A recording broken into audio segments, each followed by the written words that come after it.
Hello all. Uh, so as part of the Bangalore Science Collective discussion series, welcome to the Bangalore Science Collective discussion series platform. This series is organized as part of the National Scientific Timber Day and Purushottam Kalalbandi first anniversary memorial. Since pandemic time in early 2020, Bangalore Science Collective has been organizing various programs in virtual platforms. The efforts for improvement of scientific temperament and the advancement of scientific thought within the society cannot have intervals or downtimes. During the COVID times, we have lost someone like Purushottam Kalalbandi while he was on the forefront of fighting the disastrous effect of pandemic on workers and large community of unorganized laborers. He was a great inspiration and guiding force for Bangalore Science Collective in the Science for People activities. Today, under the topic Workers and Science, we have a very powerful panel of important speakers. Join me in welcoming today's panelists. We have Vivek Montero, science activist and trade unionist in the panel. Welcome Vivek to the discussion series platform of Bangalore Science Collective. We have KN Umesh, trade unionist in the panel of speakers. Let me welcome Umesh on behalf of Bangalore Science Collective. Sabyasachi Chatterjee, President of All India People Science Network, will be moderating the event. Welcome, Chat, and over to you for the remaining part of the session. Thank you, and let me first of all congratulate the Bangalore Science Collective for your efforts in organizing these series as a part of the of our observance of the National Scientific Temper Day, which was initiated by the AIPSN as has been taken over by a large number of people. And thank you for being a part of the process and helping the process. Thank you, Chair. Thank you. Now, yes, and your collaboration between the AIPSN and the Bangalore Science Collective, I'm very sure will continue.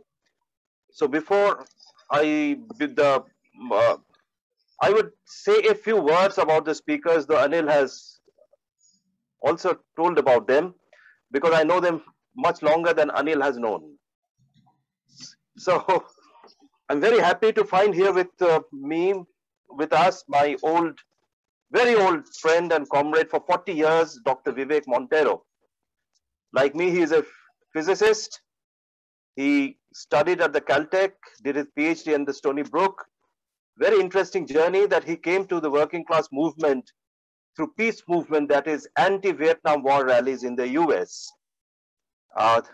He later joined the TIFR and finally decided to make a plunge into the trade union movement.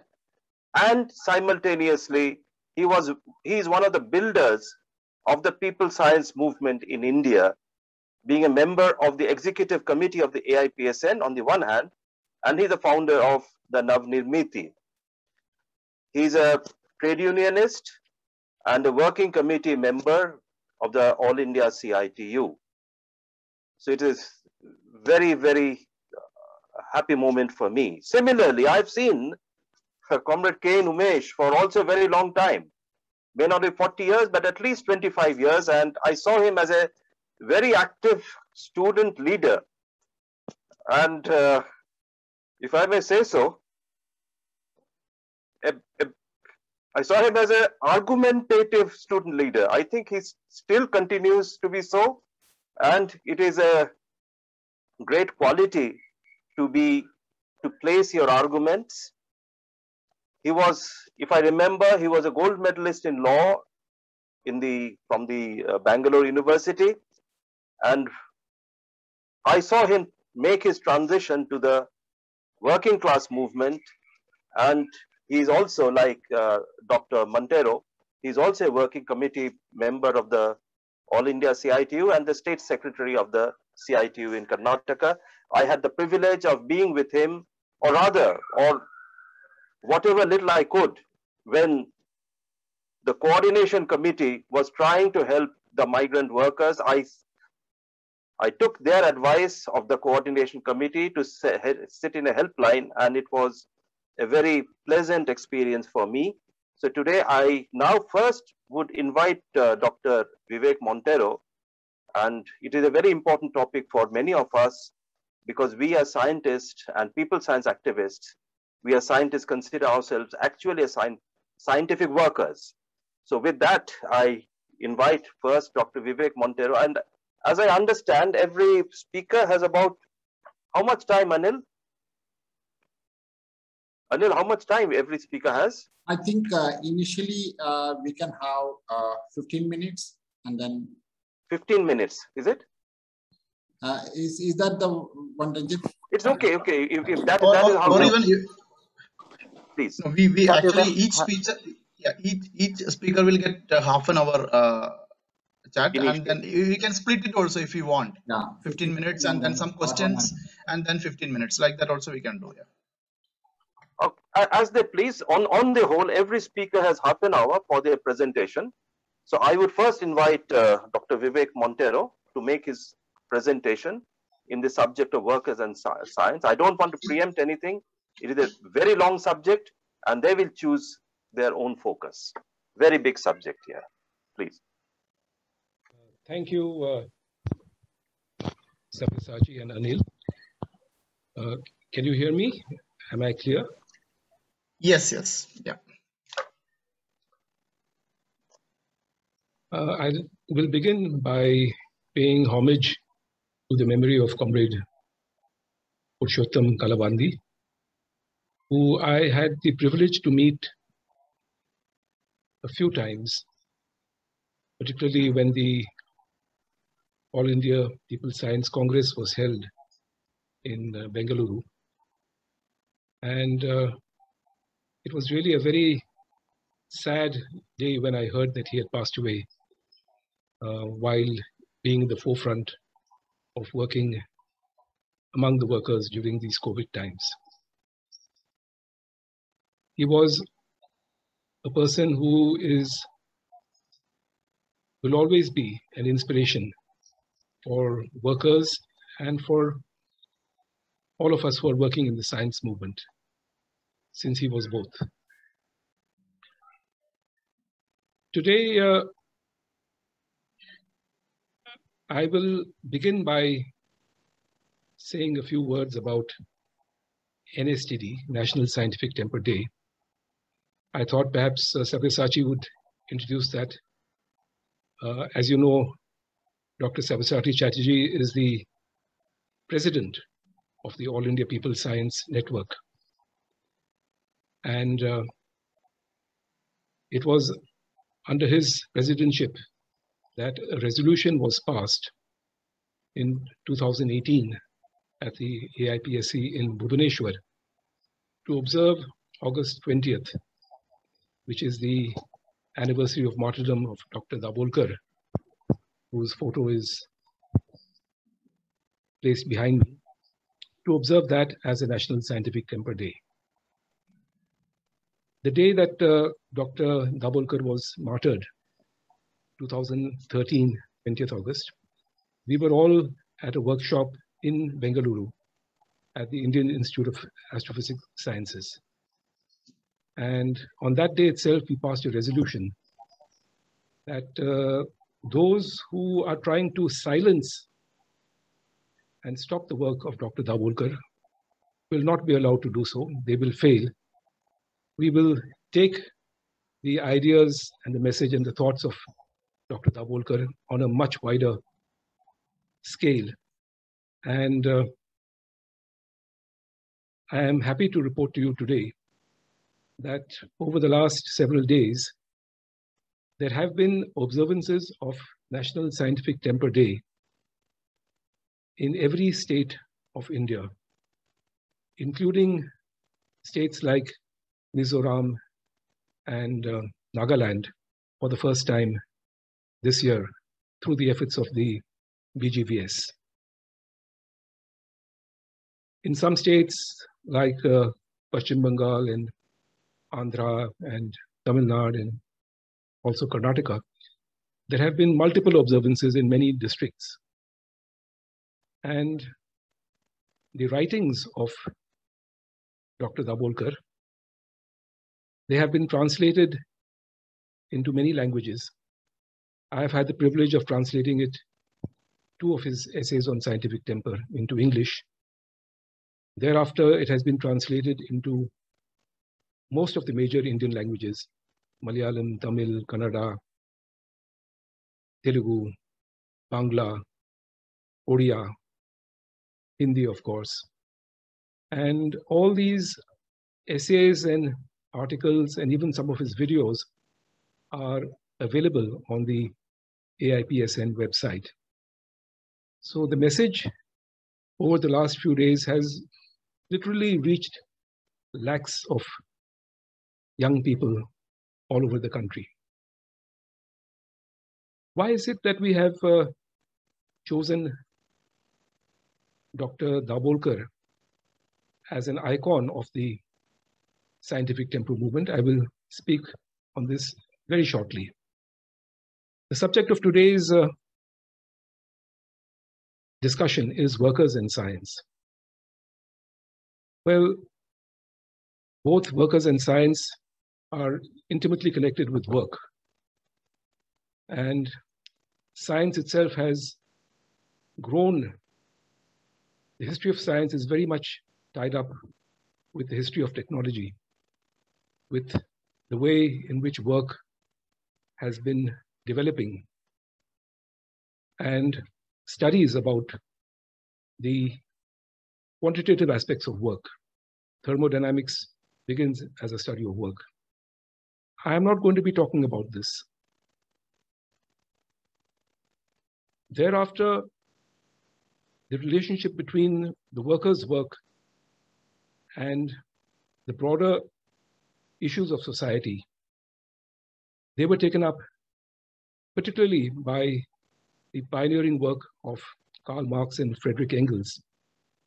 And it was Karl Marx and Friedrich Engels who, for the first time, made the assertion that the method of science can be used as a method of understanding all aspects of reality, not just physics, chemistry, biology, the natural world, but also the social world, evolving social reality. And they showed how this can be done. On a subject of workers and science, I would have to actually begin by discussing the contribution, the pioneering contribution of Karl Marx and Friedrich Engels, but I'm not going to do that either, though that is really the important part where one should begin. What I'm going to talk about specifically is workers and scientific temper. Not science per se, but scientific temper, because we are observing today in the context of the observances of the National Scientific Temper Day. Now let me talk briefly about why Dr. Dabolkar is so important for scientific temper. There are two subjects which were chosen for the observances this year. One was remote astronomy, not astrology. And the second was, we cannot fight COVID without scientific temper. On both these subjects, and particularly on the subject of astrology and astronomy, Dr. Dabolkar, along with Professor Narlikar, Ghat Pandey, and Kunte, wrote the most important paper which debunks astrology. And that was published in Current Science in 2009. Thereafter, Dr. Dabolkar has given a number of lectures, and I want to spend 2 minutes describing how in one of his lectures he talks about scientific temper. He says, well, he's talking now to a lecture of common public. And he says, supposing I want to go to this place called Armory, which is there in Chandrapur and Gadchiroli, and I don't know how to get there. So I ask a colleague, and he tells me, you go this way and you go there, and from there you can reach. this is how you can reach Armori. So I ask him, how do you know? And he says, well, about 4 months back, I had a dream. And in that dream, I went to Armori by this way. And that is how I know that you can go to Armori by this route. So then he asks a second person, a second colleague, and he describes a different route. So he asks the second person, how do you know? And the second person says, well, about 2 months back, I was at the bus stop, and there I heard a conversation between two persons. And one of them said that he had gone to Armori, and this is the route that he described. I am speaking more or less from memory, and that is how I know that this is the route to Armori. So he asks the third person, and the third person describes yet another route. And when he's asked, how do you know? He says, well, my friend a month back had gone to Armori, and this friend told me that this is the route, and that is what I'm telling you. So he's asked the fourth person, and the fourth person tells him yet another route. And when he's asked, he says, well, just yesterday, coincidentally, I myself visited Armori, and this is the route that I followed, and that is how you can reach Armori.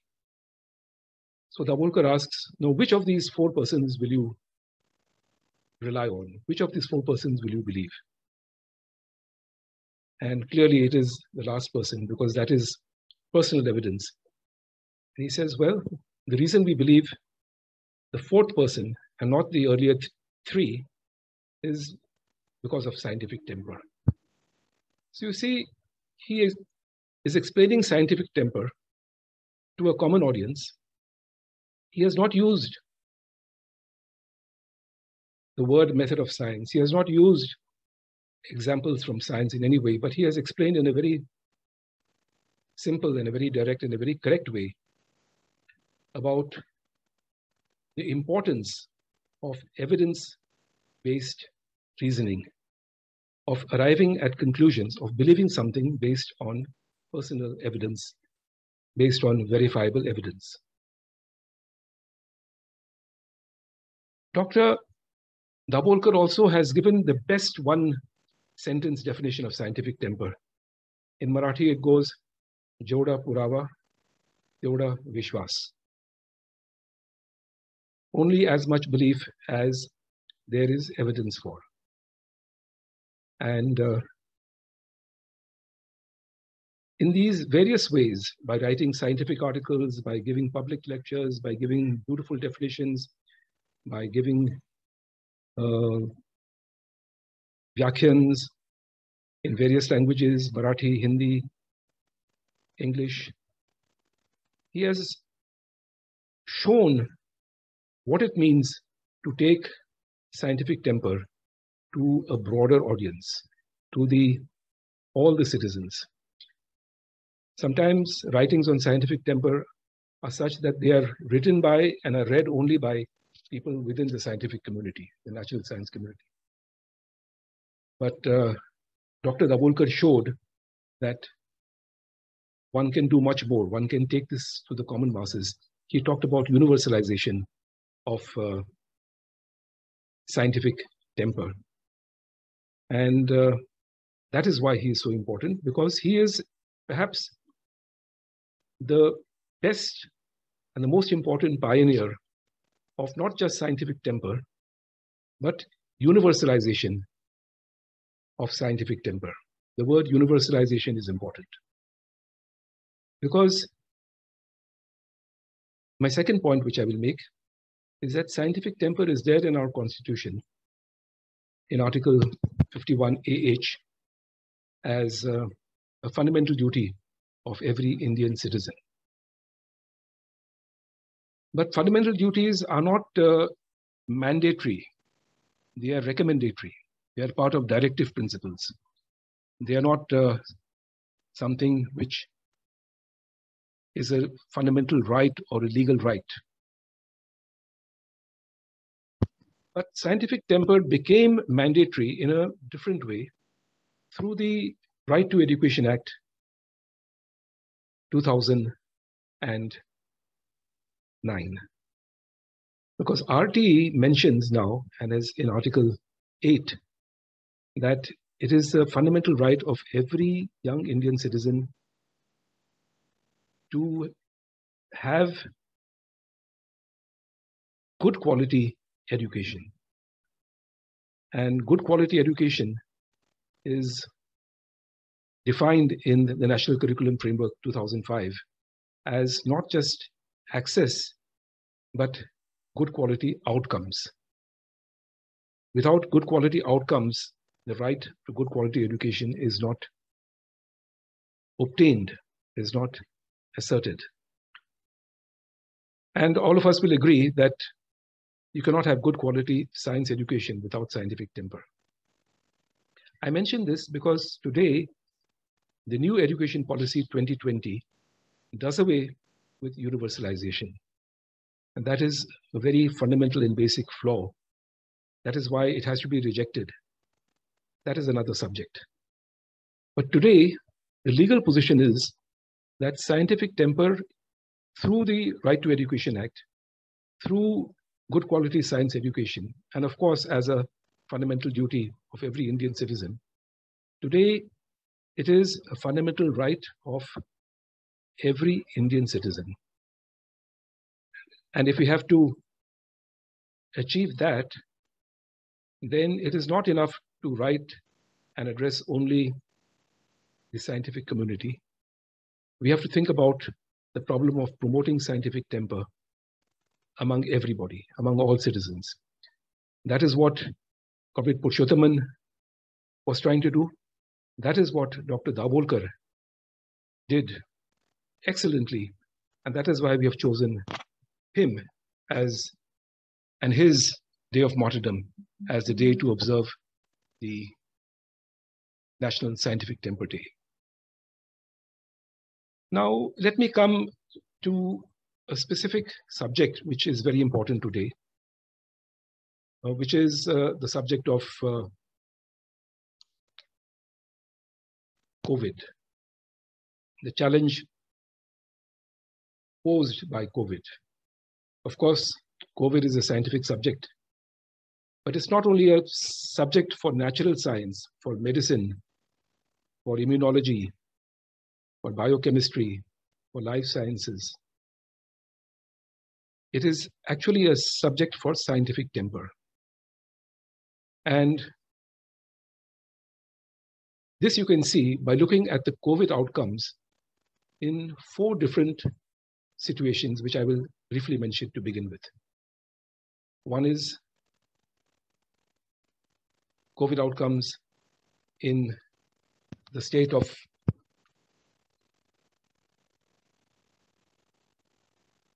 Florida in the United States.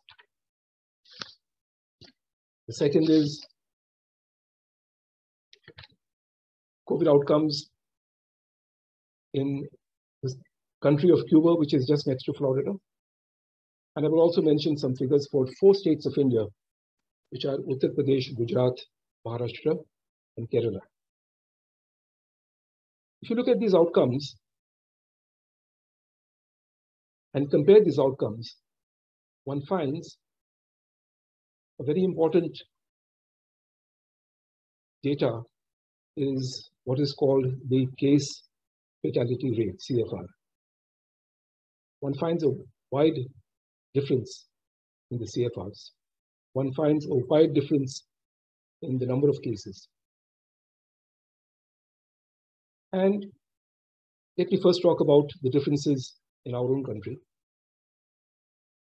The CFR for the state of Kerala is 0.5, which means that out of every 200 persons who are infected by COVID and who are shown to be infected by COVID, 1 person loses his or her life. For the other states, it's about 2.5 to 3 times, even 4 times as high. For Uttar Pradesh, it is 2.5 times that. Gujarat, again 2.5 times that. Maharashtra, it is almost 3.5 times that figure.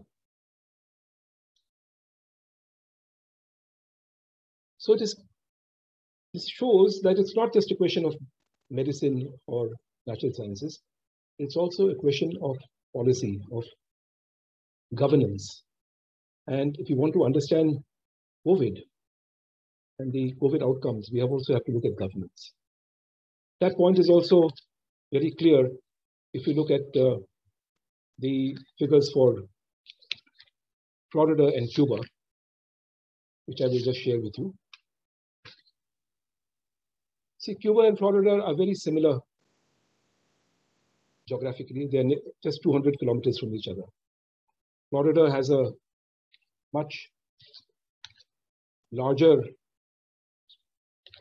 financial support because it is a very part of a very rich country, the United States. Cuba is not so rich. But if you look at the outcomes, Florida till now has seen 30 lakh cases. It has a population of 22 million, 2.2 crores. Cuba has half that, 1.1 crore. So they're roughly comparable. Florida has 30 lakh cases. Cuba has 5.5. The CFR for Florida is about the same as the CFR for Gujarat and for Uttar Pradesh.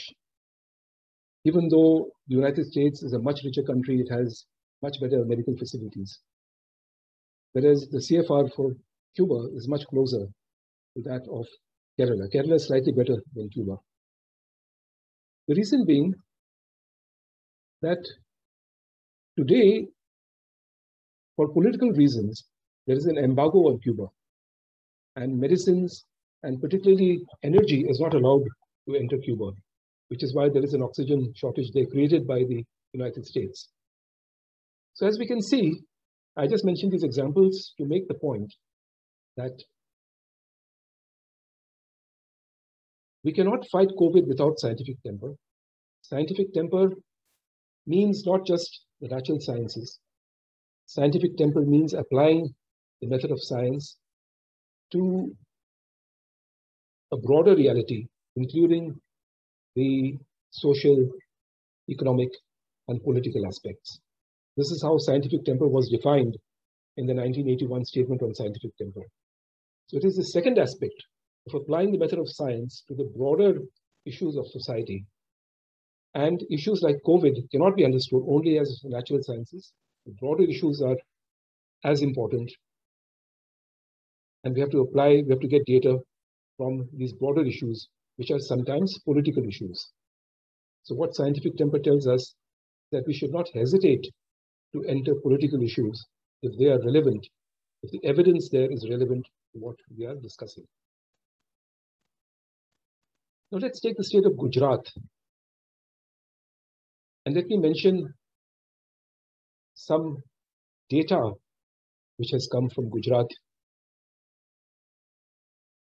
If you look at the official figures, according to the government, the Gujarat has had about 8.5 lakh cases and about 10,000 persons have lost their lives in Gujarat. This is the official government figures. But the High Court of Gujarat in May this year said that we cannot believe these figures. In fact, there is a tsunami of cases happening in Gujarat. And this aspect has been investigated by 3 journalists. I will mention their names because they are important contributors to science through their journalism. Their names are Shri Girish Jalihal, Tapasya, and Nitin Sethi. What they did is to go to Gujarat and examine the records of 68 municipalities. And they showed that the number of excess deaths in these 68 municipalities was far more than this figure of 10,000 for the whole of Gujarat. They showed that because of COVID, in these 68 municipalities, compared to before COVID, the number of deaths had gone up by approximately 60 to 70%. So,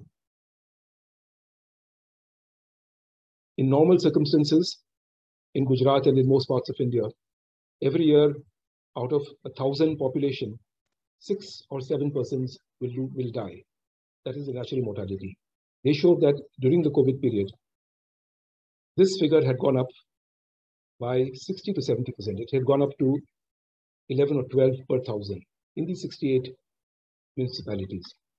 And by applying the same ratio to other municipalities and to the rest of Gujarat, they said that the actual number of deaths which can be reasonably computed based on this evidence is that there were not 10,000, but there were about 280,000 deaths in Gujarat.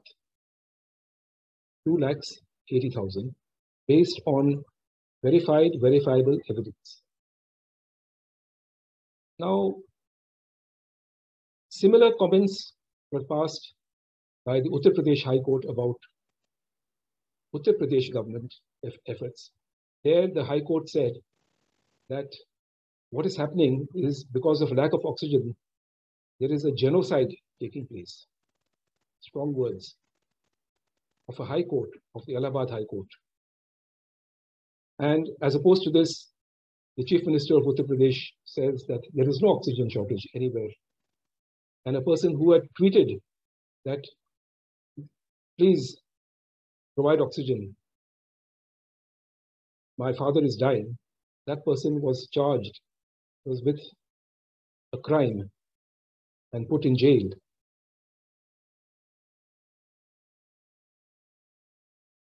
A similar situation is there in Madhya Pradesh. So what we see is that the facts, the scientific facts, which are very relevant and very important, are being brought out here not by scientists, but by journalists. Journalists are doing the job, not all journalists, but some journalists are doing the job of researching, gathering the evidence, and arriving at the most important scientific conclusions, which are being denied by the government. Even despite this, they are not picked up by the other media, so-called Godi media. I call them the Paltu media. Paltu meaning that they are the pet media of the corporates. But these are important facts. And I have now 5 minutes. 5 minutes, yeah. Okay. Now, I mentioned these to show that there is a huge problem of pseudoscience, of fake news, of fake data, which is there, but which has been nailed, which has been identified by these journalists. And someone has to take this up. Those who take it up are punished by the government. The government gave a certificate to Gujarat that they're doing fine work in COVID. Prime Minister Modi made the statement. People in Manipur who said that you cannot cure COVID with cow dung and with cow urine, they were put in jail for 2 months. So there is a very deliberate and very shameful and a shameless attempt being made by the government to suppress the scientific work, which is very important because to understand COVID, you have to get good data. And therefore, it needs a social force which can pick up this issue. And I think that that social force is only the working class of this country, the workers.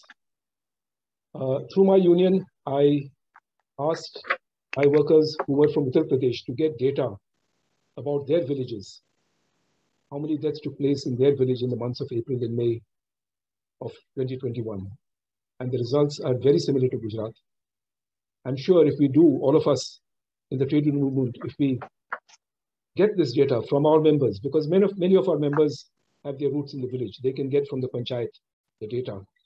Then this is an aspect of research which the working class can do, which will be very important in the days to come.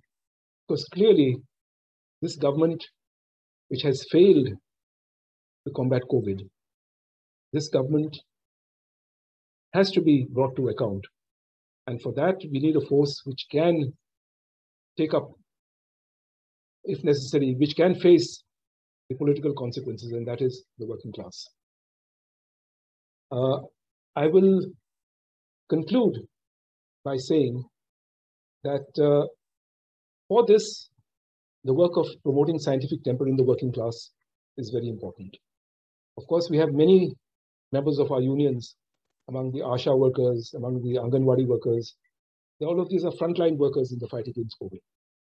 I will not talk about this. I'm sure my colleague, Comrade Umesh, will mention about the work they're doing, the wonderful work that they are doing. I know that the success in Bagepali of Dr. Amit Kumar was because he was supported by this grassroots organization of workers. And that is why there's a lot that workers can do to combat COVID.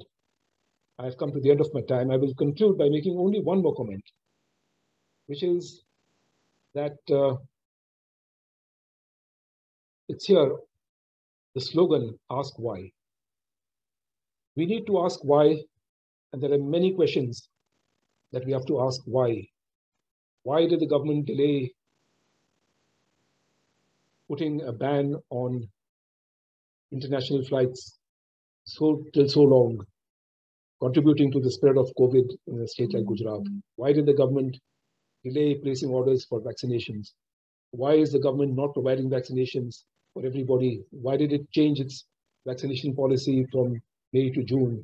Why is it saying that it has no money for vaccinations when they're spending, all the vaccinations would cost just 30,000 crores, and they're spending 36,000 crores on the Central Vista project? Why is it that they say that they have a fund crunch, and why are they asking the state governments to purchase vaccines? There are so many questions that can be asked. You have to ask why. And asking why, they say they're trying to make it out as if it is, you're not being nationalistic, you're not being a Desh Bhakti if you ask questions. I think they have it all wrong. And it's the working class which can tell the government, can tell the Prime Minister that you have it all wrong, sir. It is our fundamental duty as citizens to promote scientific temper. And scientific temper means asking why. When all of us, particularly the working class, start asking why, the farmers also today are asking why. When all of us get together to ask why, then there will be this immunity in our entire population, what we call herd immunity. Immunity against the coronavirus, immunity against the virus of misinformation and disinformation, immunity against the communal virus, because we have to fight all these viruses with scientific temper if we want to win the fight against COVID. So with these comments, I will conclude here, and I thank the Bangalore Science Collective for organizing this very important discussion at this time. There are many issues which I have not touched upon. Some other time, perhaps we can take up those issues. Thank you. So thank you, Vivek, and thank you for introducing to our audience the question of scientific temper and its connection with the National Scientific Temper Day and our slogan, Ask Why. The slogan is now being used everywhere all over India, and I'm sure that it will be taken up different sections of the people, including the workers. They are asking several ask why, and I think, I'm very sure this question will become wider and will become more intense. With that, let me now invite our second speaker, that is K.N. Umesh, to speak on the questions of workers and science that he wants to place before this audience.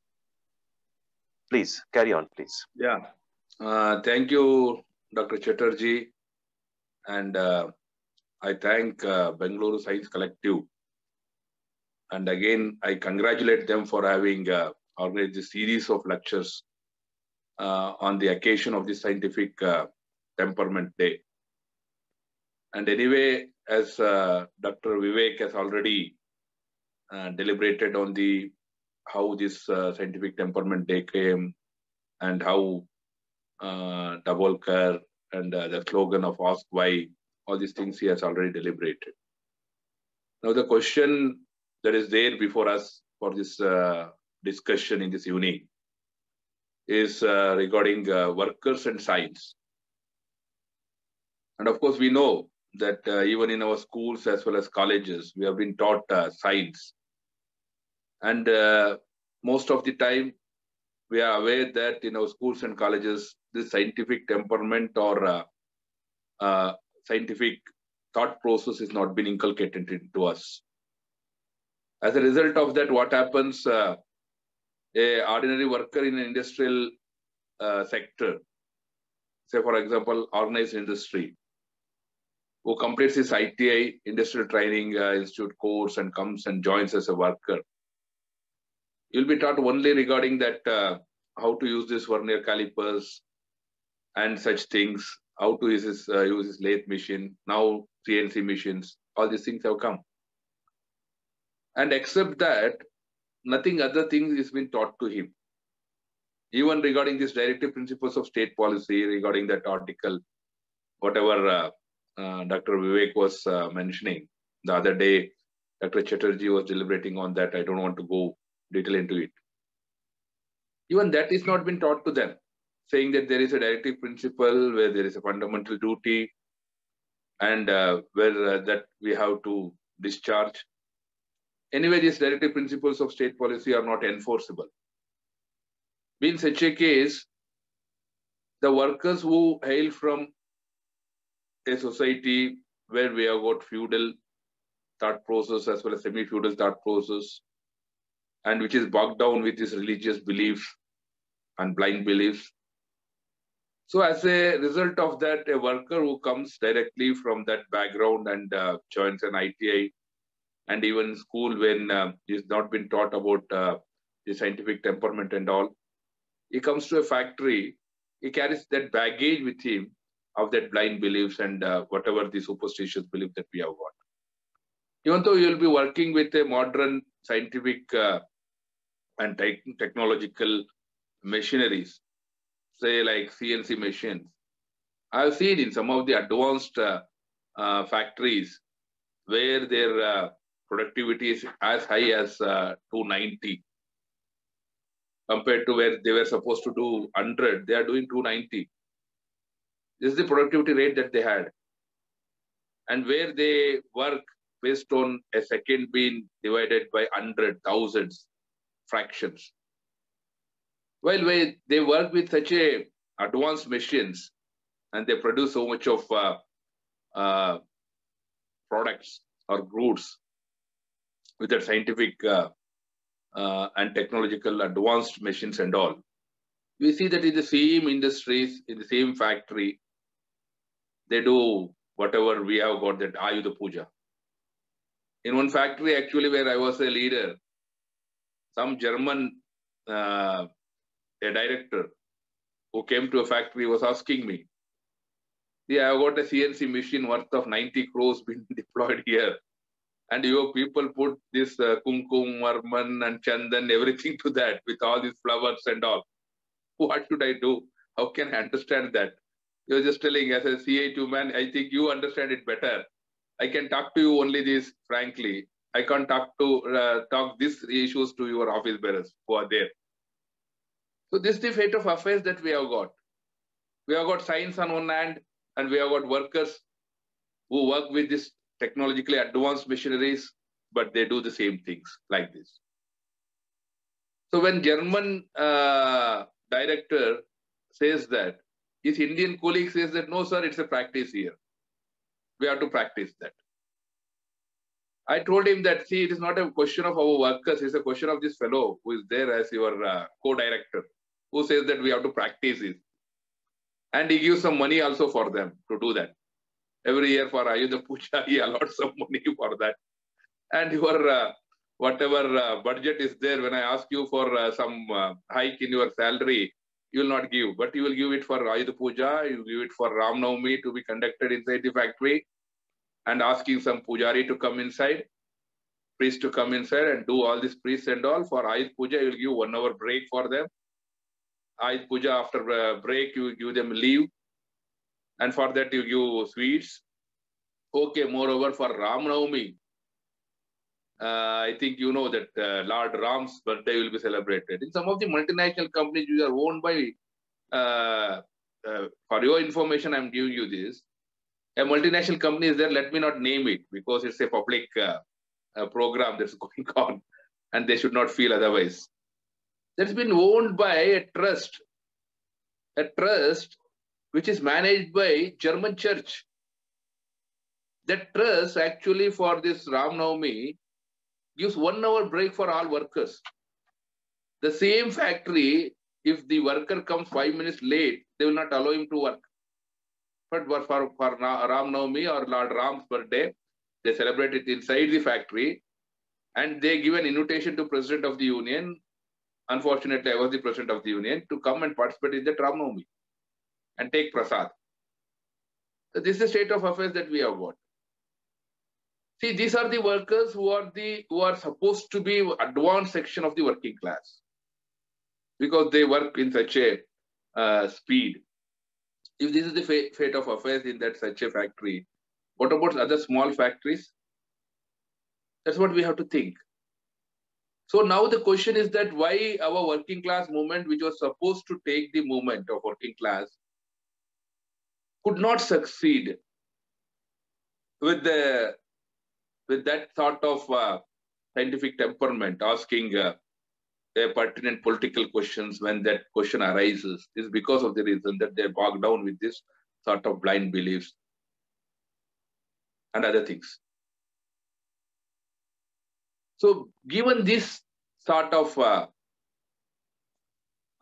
things, now when the organized sector workers are like this, and not only organized sector workers, even know how our even most advanced space research institutions where the employees are there, how they do, even our own scientists, what they do, all these things are there. That becomes a model. That becomes a model, and whenever we just try to educate them or whenever just we try to argue with them, they come up with this argument saying that, see what happened in ISRO, sir, when they were sending a satellite to Mars. The same scientist or director was breaking a coconut there. Now you are teaching all these things to us. So this sort of arguments also come. Even our news media people give such a blown up coverage to that it reaches everybody. Rather than the scientific attitude or scientific temperament issues or all these issues will not be so covered. Because of that, what has happened, these workers nowadays, even the employers are promoting these blind beliefs in them. They want them to work in that technologically advanced machines. They want them to produce those things, but they want to see that they are kept bogged down with these blind beliefs or superstitions without the scientific temperament. Because if they are not bogged down with that, they will again ask a question, why not? Ask why. Once they start asking, ask why, then the question of sharing the surplus value that they acquire or accumulate will come up. So they want these employers, the capitalist class, which was supposed to be most advanced class compared to other classes of the previous societies, and which was supposed to inculcate the scientific temperament, or which are supposed to see to it that the society moves on with scientific attitude or scientific temperament. Now, with that desire or with its wish or goal or whatever you call, to have the surplus that is generated through this production with it. It does not want these workers to go ahead with the scientific temperament and question them. So given this situation, I think the present day industrial situation in Karnataka or in Bangalore or in maybe most of the parts of India, except some states where a rationalist thought process is very high or left movement is very high or the working class movement is very high compared to scientific thought and all, in terms of scientific thought process, we see that this is the situation. When the organized industry workers are like this, we have to realize that what about this unorganized industry? We know that we have got construction workers. A construction worker, if he wants to go there and start his work in a building area, before the work starts, they do that Bhumi Puja and all, whatever they do, that one. Even if he does not believe, we have to go there and sit with them, and he has to listen all these mantras.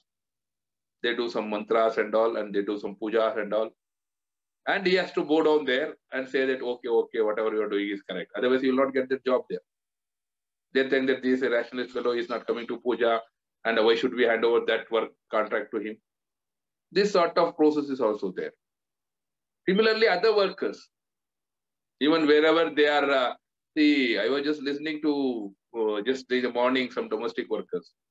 A domestic worker was saying, day before yesterday, they had this Varma Lakshmi festival and all in Bangalore.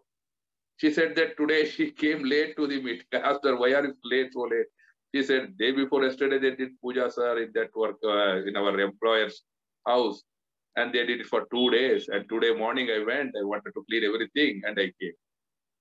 I was just asking her, she does not believe in God, but for her livelihood, she has to clean all that, whatever the goddess puja that they did. She was telling this is the fate of affairs, what to do.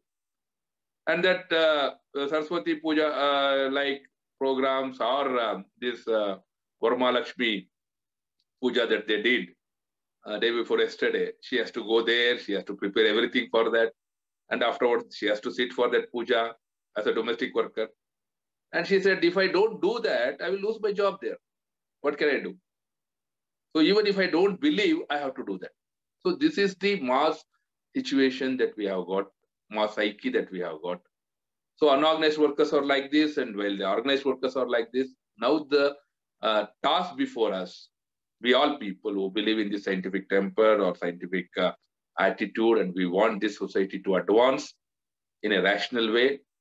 And we want this society and every individual of this society to have that reasoning, the question, why not, or ask why like that. So it's a very Herculean task before us that we have to do.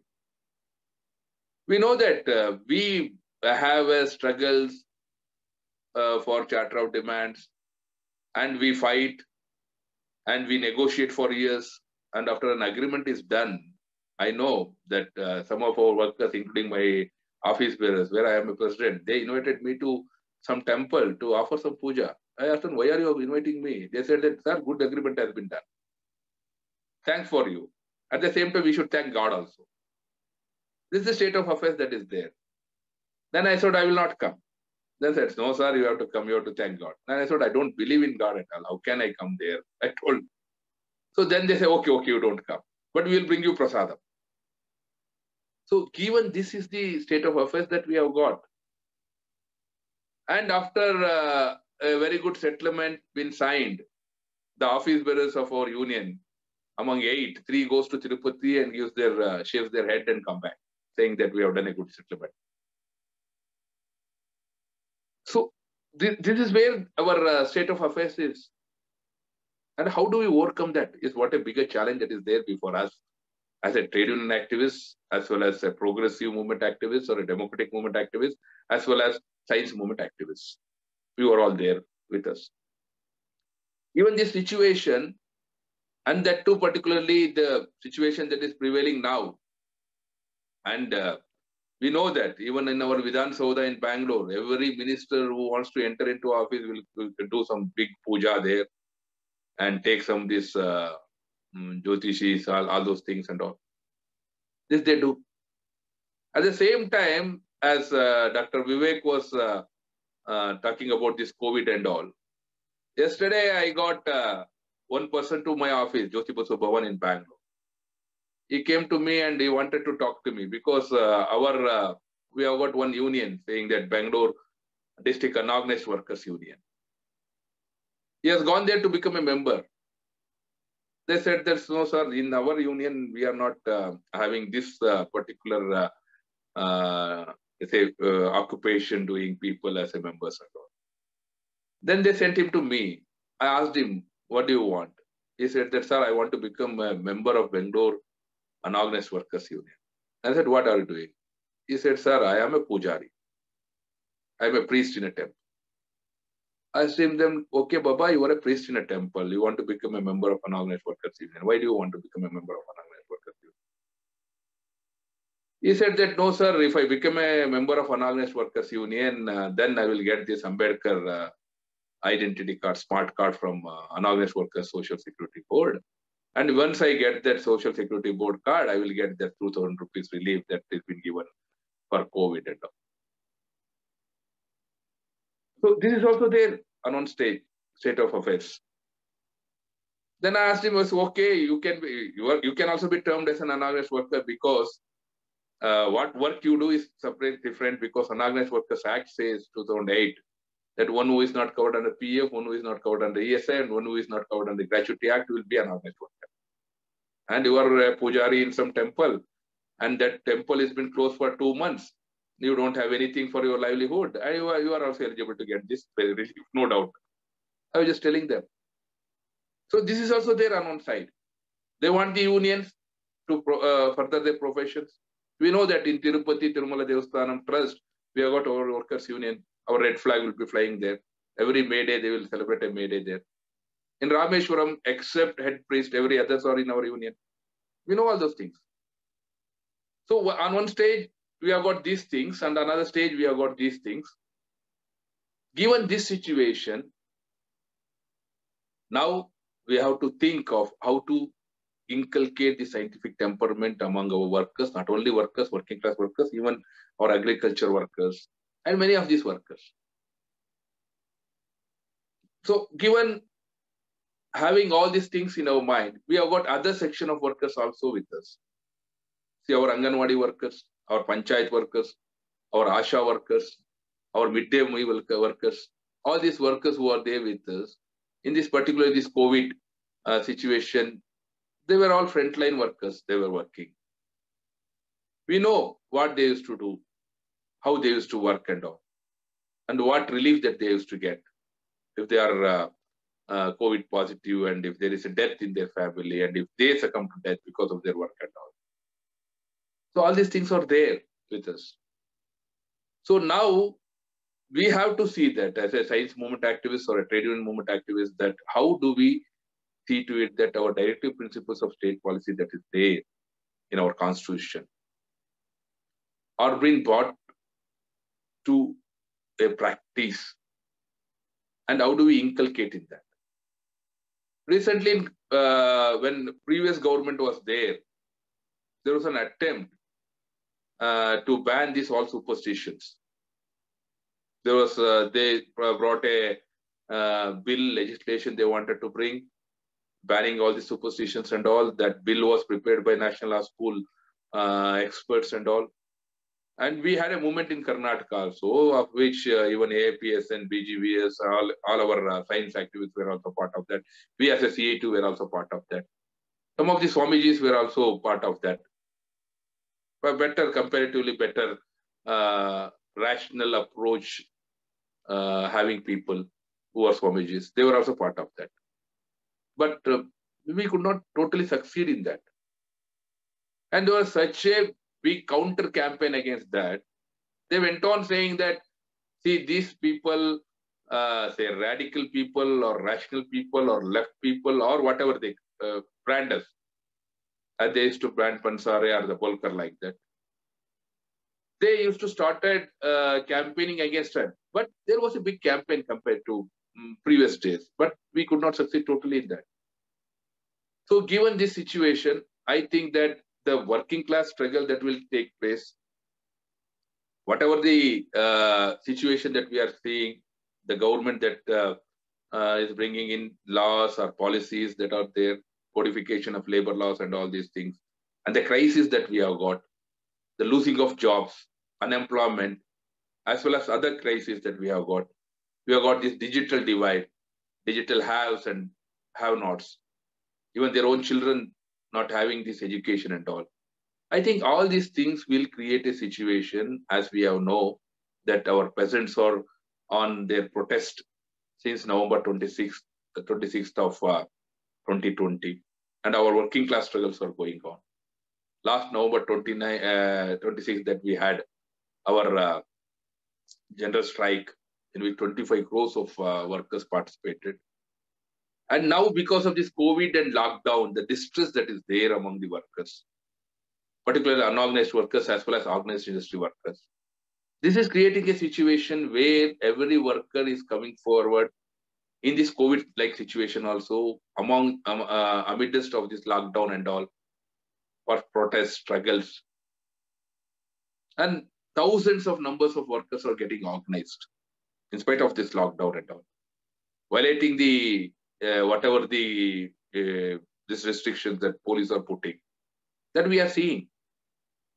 I think these things that are there, if we can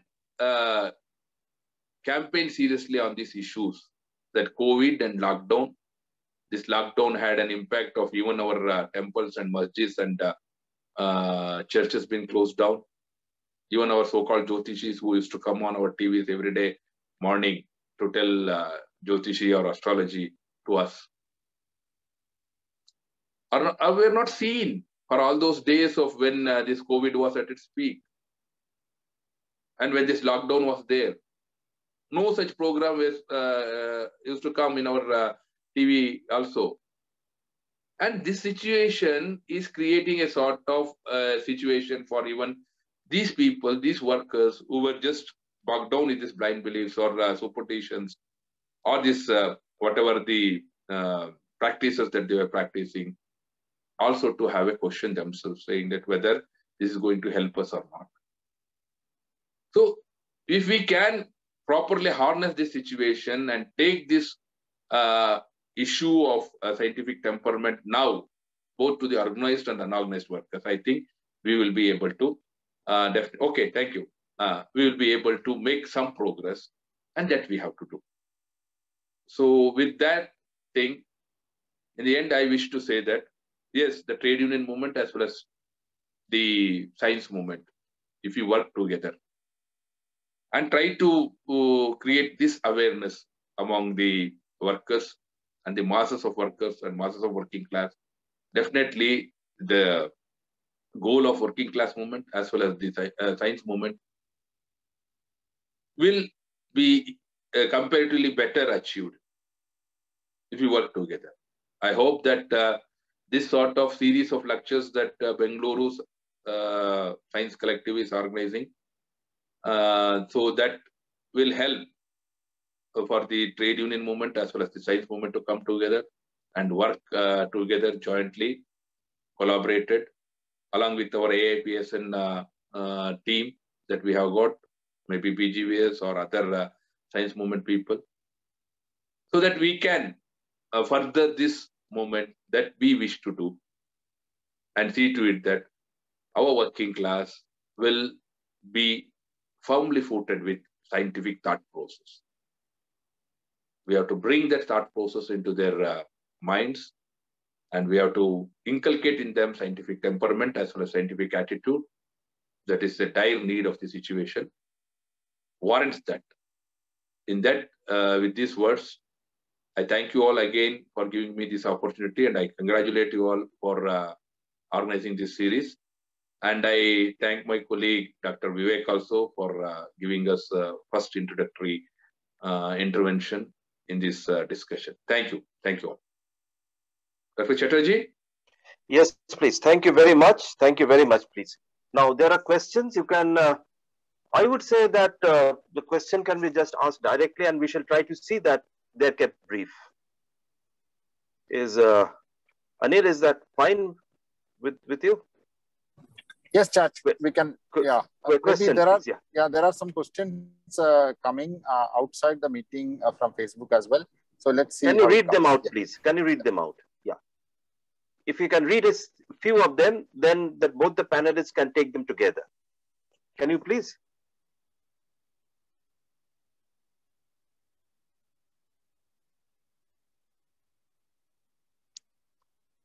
Hello? That I'm just checking. Just 1 minute. Yeah, please. We'll wait for you.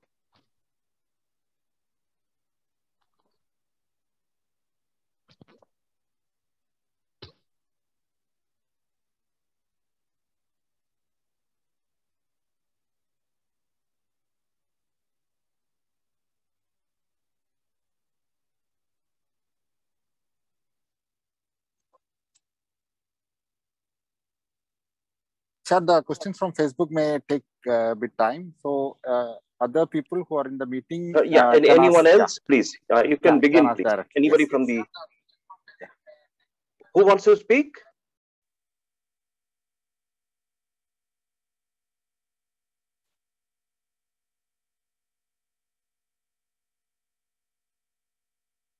Yes, since there are. Anyway, nobody has raised a question from the audience. Till the time the Facebook things comes, I would just not recount, it's not my personal experience. I was reading, during this COVID period, I was reading the biography of Comrade B.R. More. Now, B.R. More is the first Dalit to become a member of the Undivided Communist Party, and he came through the trade union movement. And he said one of the acts which in Bombay, when he entered when he tried to see what is happening in the textile mills, they found even the labor inside the mill was divided on caste lines. That is, weaver, I don't know all this classifications. Weaver is of people who are coming to the weaving section are one class. People who are coming to something else are of, so this is one thing that he found, and he said this has to be broken. And he brought it to the notice of two people, two very outstanding individuals. And one of them was Dr. B.R. Ambedkar. And the other person to whom he brought this to notice was B.T. Randive. And apparently B.T. Randive was extremely aghast when he found that in some of the unions, they are following what I would say, do matka system. That is, there will be an earthen pitcher where non-Dalits will drink, and another earthen pitcher from where Dalits will drink. So BT said this is the first thing that we should attack. Okay. So I believe that people who are really working in the field, they know where the first target ought to be. Okay. And it is here the working class leaders who have the experience of a daily work, they have to give the suggestion or begin the process. Whereas AIPSN, and this is my opinion, AIPSN, they should create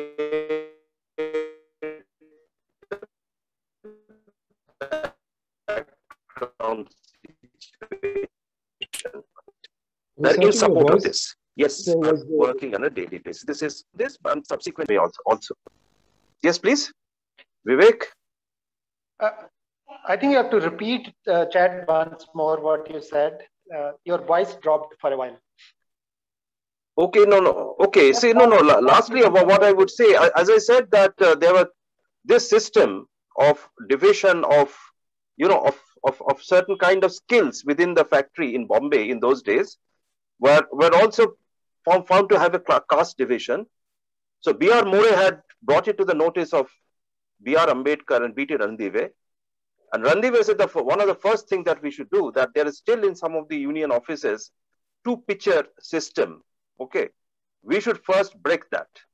So these are the questions which can come only from a person who is working in the field and who knows the field and the people.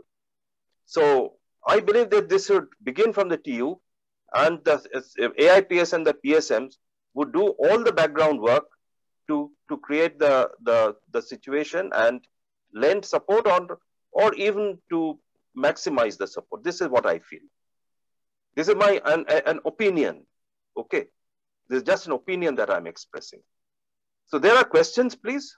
Yeah, you can take all the questions together. I think. So Anil, have they come? Chad, there are no questions from FB as such. So yes, other people in the chat who want to ask, they can proceed and ask. Please. Are there other questions, please?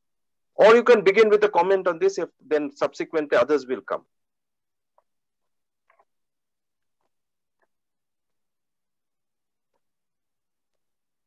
Vivek, would you begin?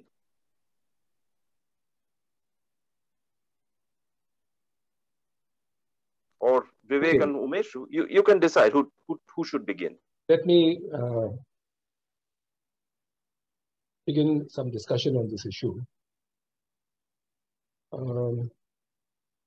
See, this question of religion and scientific temper is something that we have to think about quite seriously. Let me highlight 2 or 3 problems.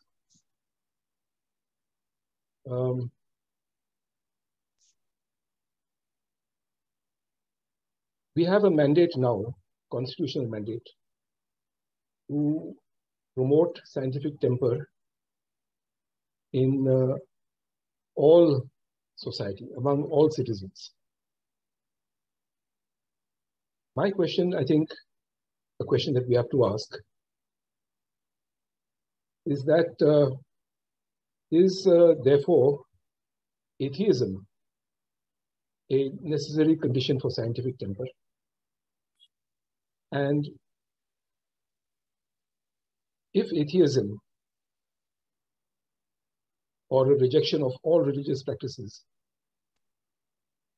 is to be considered as a precondition for scientific temper or as a part of scientific temper, is it realistic to assume that scientific temper can be popular, can be there among all Indian citizens? I think the answer to the question is no. So therefore,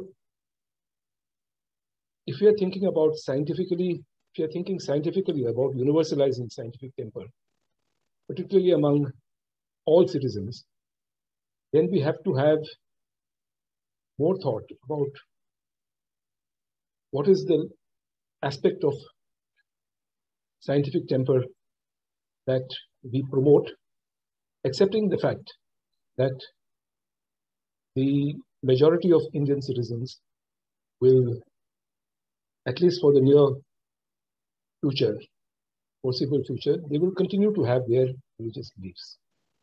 And I think our constitution provides that kind of a space. I will give one example. On the 5th of September, there is going to be a massive rally in Muzaffarpur,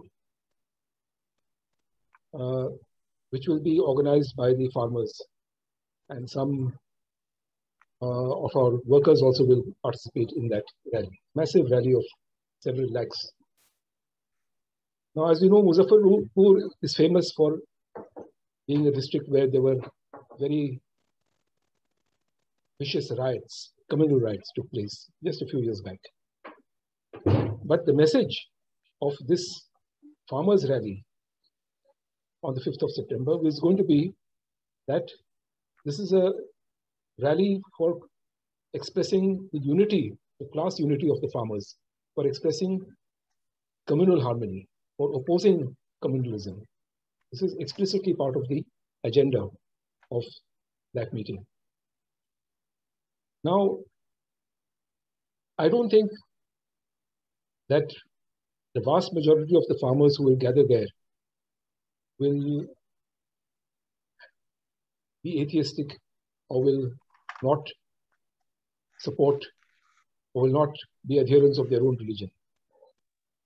But the kind of religion that they will follow when they make a statement that we are going to oppose communalism is different from the kind of religion that and the religious mentality in the name of religion that attacks were made on Dabolkar or Mahatma Gandhi. So I think we have to distinguish when we are promoting scientific temper. We have to look at religion in Indian society differently. And for that, the writings of Dr. Narendra Dabolkar are quite important and quite interesting. Dabolkar, in his speeches, he does mention the role of democratic religious reform leaders like Tukaram or Baseshwar or Sri Narayan Guru. So this religion and the religious bigotry, we have to draw the line between them. And I think when we draw the line, on one side, there are the religious bigots, there is Dharmanta. And on the other side, there is the secularists, atheists like myself and Comrade Umesh, but also a large number of people who do believe in religion, but they do not support the politicization of religion. They do not support communal politics. So that is how I think we have to draw the line and continue our work for promoting a rational scientific approach. I just make these comments as part of a discussion. Maybe some colleagues can. Thank you. Very important observation. Umesh, please. Yeah, actually, I agree with Dr. Vivek fully. But the question is that these religious communal forces that are there, they are trying to use every space that they get.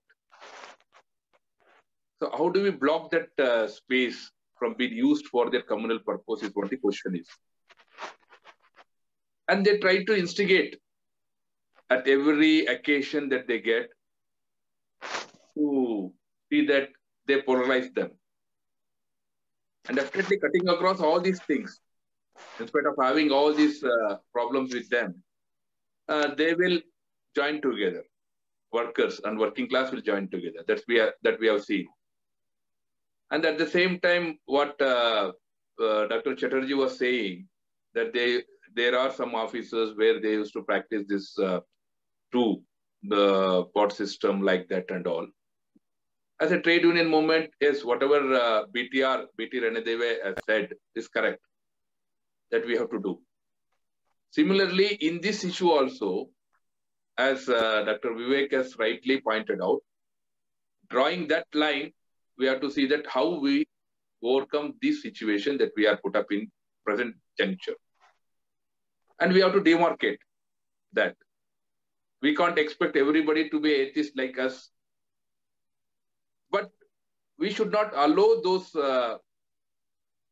theistic beliefs to overcome even a situation of hoisting red flag on May Day, offering some puja to that red flag. We have seen that. At least there we have to resist them. Say that this is not the thing that we can do just because you believe in that puja. Because there is somebody else also who does not believe in that puja there. So that assertion should also be there on our part. That's what I think.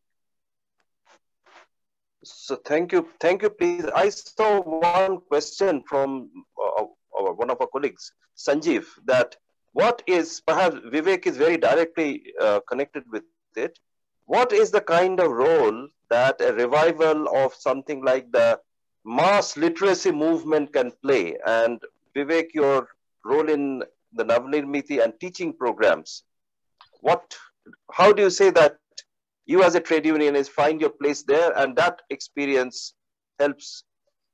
What is the mutual interrelationships? Sanjeev's question is something as a mass literacy activity. Can that be an activity once again to revive, to unify and pass the message of ask why. Please, Vivek. See, there are many opportunities for creating a ground on which we can grow scientific temper.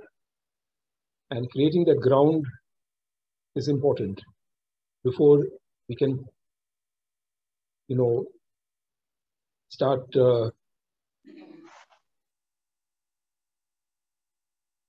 planting the various crops which will lead to a growth of scientific temper. One of them is, for example, fighting COVID itself. How can we fight COVID? There is a book produced by the science movement in Maharashtra, written by Dr. Ananta Phadke. This is the book.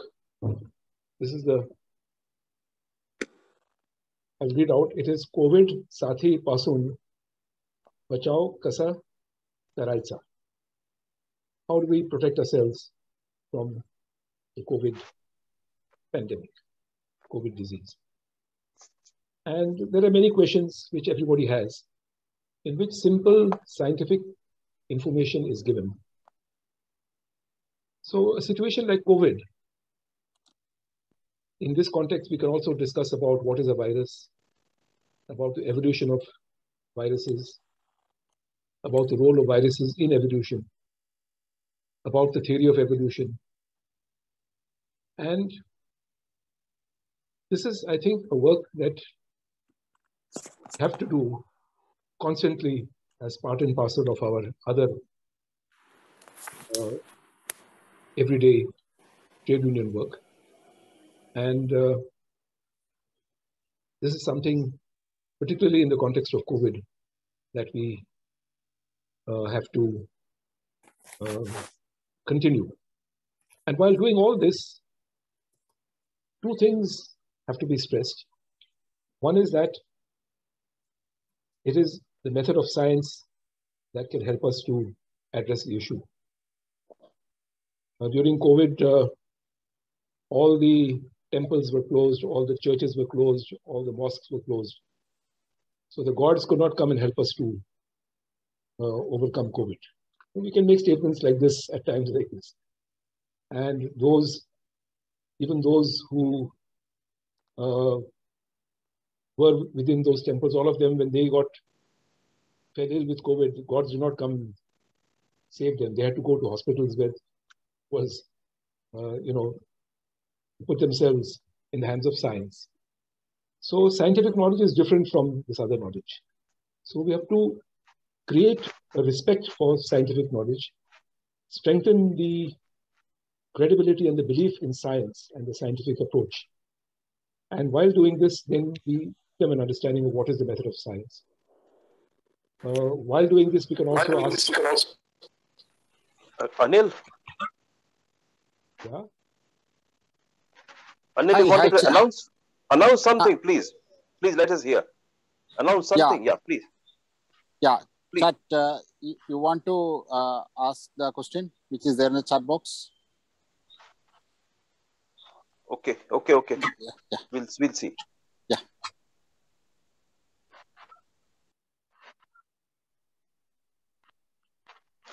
Can you read it out? I can't find it, please. Yeah, can you read it out, please? Anil, can you read it out? I can't find it.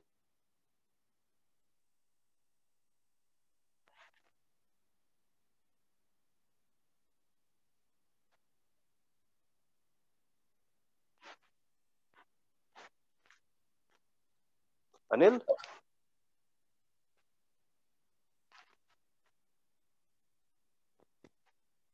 Sorry, chat. Okay. Can you hear me now? Can you hear me now? Yeah, we can. Okay. We can. Yes. Okay. Yeah. Question from Devrajan. I know about government offices, factories where Vishwakarma Puja is held every year as Workers' Day. When a majoritarian religious festival is celebrated as Workers' Day in government offices or factories, does it go against the secular tenets of the Constitution? If so, how to generate awareness on the event, which apparently celebrate the workers' contribution, but with a religious color? Please, okay. Okay, please. This can be taken up by both of you. Maybe Umesh, you can begin. Yeah, actually, see, secularism means we know all what does it mean. But now, after this, particularly the present regime coming into power, we know that these majoritarian religious practices have been fully tried to be practiced at every occasion they try to get. What happens because of that? See, in our Indian constitution, we have got a right to religion, right to believe that religion or not to believe that religion. Given that situation, if there are majority people who are just practicing something, and if they try to impose it on the minority people, I don't think that it's fair. And that should be desisted. This is a very ticklish issue, very sensitive issue. While we demarcate ourselves on these issues, we should also have such a scope to see that we resist some of the imposition of majoritarian religious practice in government offices or in public spaces. For your example, see, in Bangalore, we have got some parks. Actually, they are all BBMP parks or BDA parks. There will be a small temple in that park. Gradually, in 1 or 2 years, in the whole of park, there will be so many temples. So the situation will be such that tomorrow in that park only there will be some playground where everybody will be playing. Unfortunately, or for some reason, if there is one minority boy playing there, and if he hits a ball in the cricket while playing, and if it goes and hits into some temple and all, there will be another day issue. And now their strategy is to occupy all public spaces that they have got. And that too when these religious communal people come to powers in local bodies or in BBMP, we have seen that. How they try to inculcate their practice and impose their practices. And every park has got one or the other temple there. It does not mean that whether they don't have any right to have their temple. Yes, they have got the right to have their temple. But why only for that public space where everybody is allowed? Why do you build a temple there? See, in Bangalore, I think, except Vivek and others, we know that there is a Mysore Bank circle. In that Mysore Bank circle, there is a martyrs column where during that Quit India period, there was a firing by British police and some people died there. Among them, some of the workers were there. Today, if we go there, we will hardly can see that martyrs column without entering into the temple. The temple has occupied the whole space of that martyrs column. Actually, it was a place which should have been a martyrs column rather than a temple there. Now we say that it is an illegal structure, even according to whatever the law that we have got. And it has been told by time and again by the High Court saying that these illegal structures have to be removed. But they are occupying that space. So in the name of saying that we have got a right to offer our puja like that. So this is a sort of thing, and they want to replace this secular May Day, revolutionary May Day by this Vishwakarma Puja. And that they are trying to do. And they are trying to do in a public space which belongs to everybody. That is particularly in a government offices. Even in industries, they will try to do that. In some of the industries, they are trying to do that. Those who do this Vishwakarma Puja, they say that you should not say observe May Day. It's an alternative to May Day that they are propagating it. And what will happen further future? That's what we have to see. And ultimately, and you should not ask your right, workers' right. You go by Vishwakarma Puja, don't go by 8 hours day work, or that May Day, whatever we have got, that tradition that we have got of that May Day and that revolutionary tradition. They have to see that some one day they will replace that revolutionary May Day with this Vishwakarma Puja. Like that. That's what their game plan is. And we have to be aware of that, their game plan, and we have to assert and we have to desist, and we have to see that public spaces will be public spaces where there will be no majoritarian religious practice being imposed on minority others. Okay, Vivek, briefly, because we'll move to other questions, otherwise we'll see if there are no more questions, we'll try to close. Okay. See, in a large factory, there are usually people of different religions who are part of the workforce. So there, it is a common practice that the committee there sits down and decides democratically what should be the, supposing there are, let's say, 8 holidays, 8 public holidays. Then given the way the workforce is constituted, and including May Day as one of those holidays, and 15th August and 26th January. The other days, how they should be observed, this is what the committee decides. And I have seen that if there are Muslims in the workforce, then Eid is always chosen as one of the days which has to be observed as a holiday. There is apart from the majoritarian sentiment, there is also among workers a healthy spirit of Sarva Dharma Samabhava. And I think we should welcome that.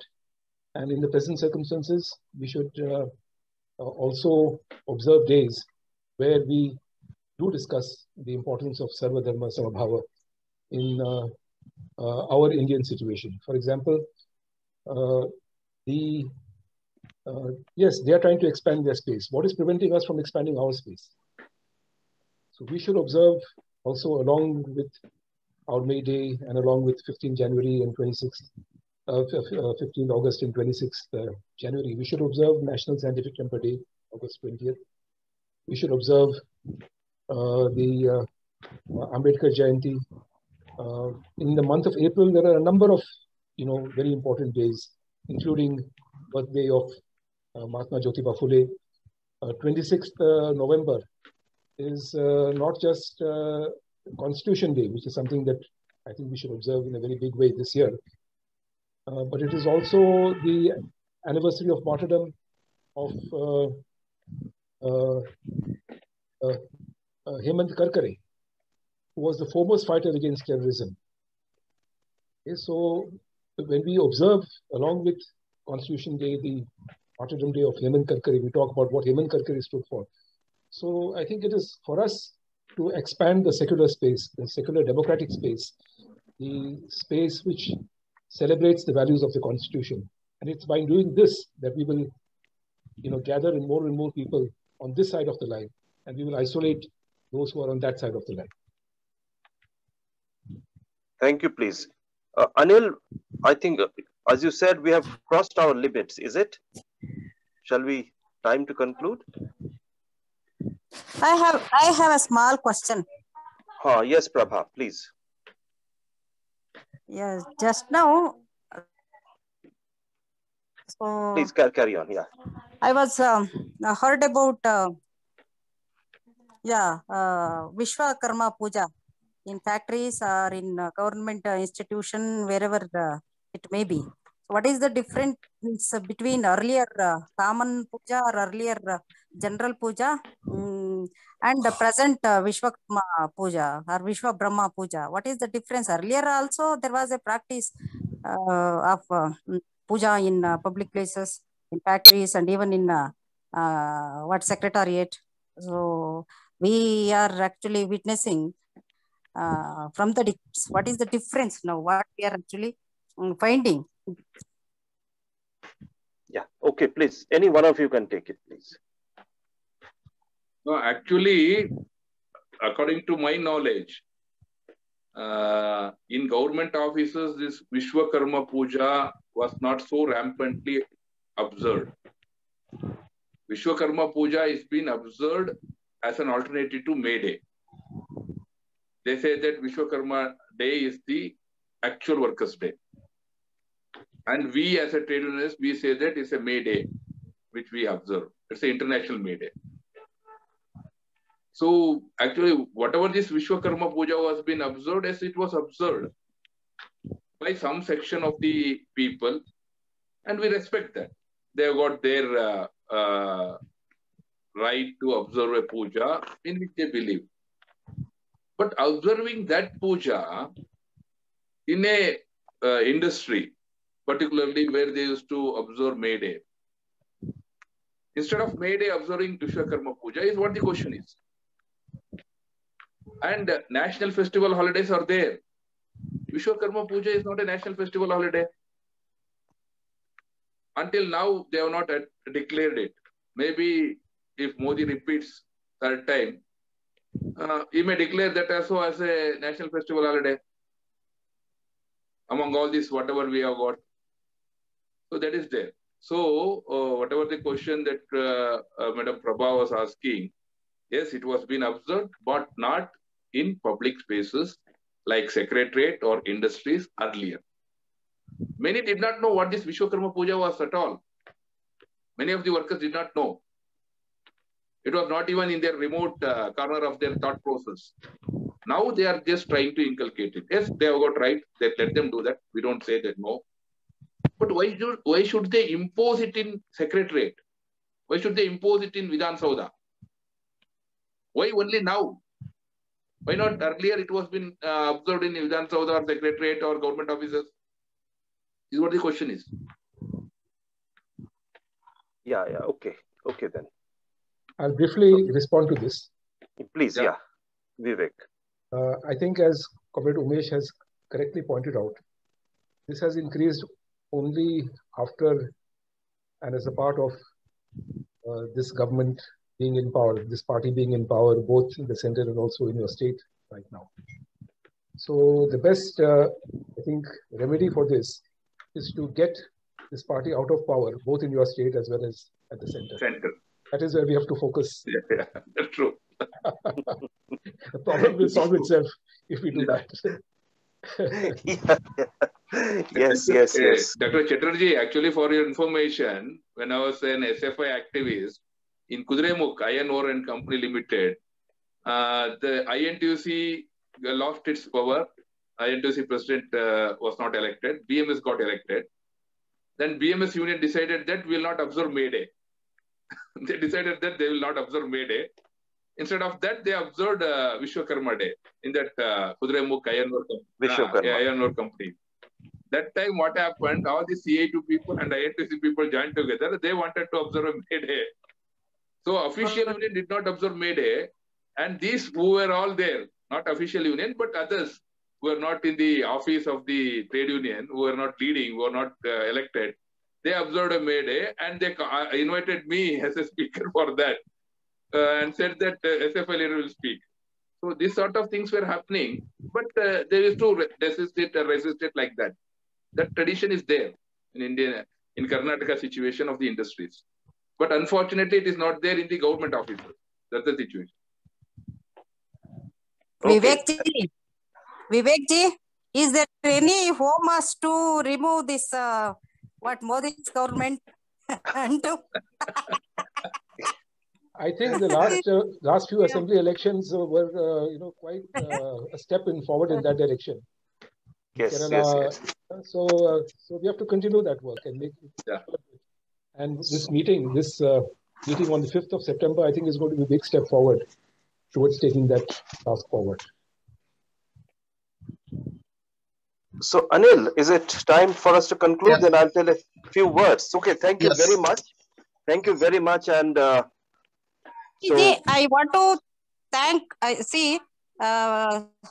so in this year, Nstd observed almost all the, in almost all the states, and it is becoming almost all government, call, it is like government call.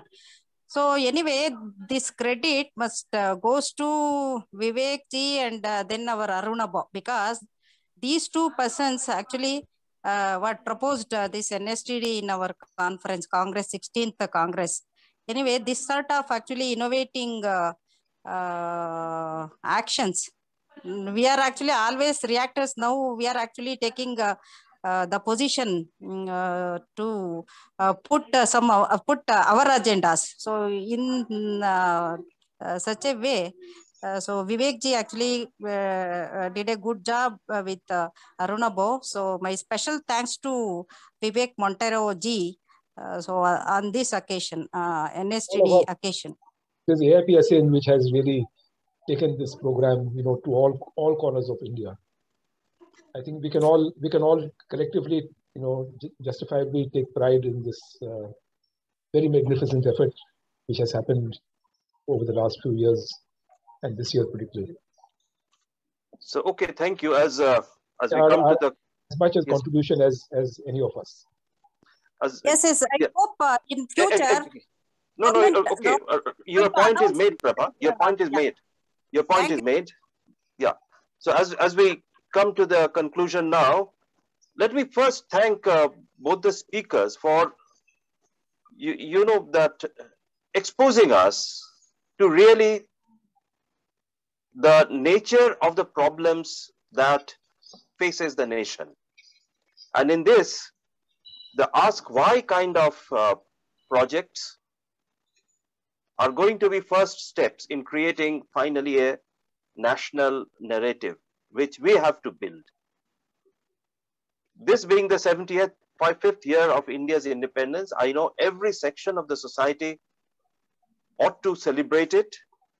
And we from the AIPSN have to give in this 75 years of independence program, apart from all the political, scientific review of the historical process, we are going to make a special emphasis in bringing forth ideas of scientific temper and self-reliance. And in both of them, the role of the working class, their families, are going to be very important. We will try to involve their families. The kind of steps that we can envisage is that why not we in AIPSN be invited to the recreation clubs of the unions? Is it possible? This possibility. We will go with the storytelling sessions to the children. Stories of the independent. Why only Amar Chitra Katha? Our own storytelling sessions should come. Okay. So these are the things we have to work on. And today it was particularly very useful on hearing the practical situation that are existing in the factories. And these practical situations I have seen once in a while when I used to visit Vivek Montero's office in Bhandup. Sangharsh, office is called Sangharsh. And I heard from the comrades there that they are working in the midst of the Shiv Sena. Am I right, Vivek? In the midst of Shiv Sena. And one of the comrades, I remember his name, he was Comrade Nayak and one Comrade Dayal. Do you remember their names? Comrade Nayak and Comrade Dayal. They told us the Shiv Sena goes around saying, Garv se bolo, hum Hindu hai. And he said, we also go around saying, Garv se bolo, hum Bharatiya hai. You remember those days perhaps, Vivek, that it was very clearly painted on the Sangharsh office. This is one. And second episode, see these kind of, open-ended discussions are also very important for us. And I will just give one example that we in 2002, we had here a Save India program and Vivek Montero came. And Vivek told an episode. And these episodic recordings are important. And Vivek told an episode that yes, few days ago, few boys came and they said we are from the RSS. And we want to celebrate the Independence Day, Swatantrata Divas. And we consider Bharat as a Bharat Mata. So Vivek said, yes, I also consider, please come in. Then he asked them, look, the ports are privatized, so Bharat Mata's legs are tired. Airlines is getting privatized. So Bharat Mata's head is tired.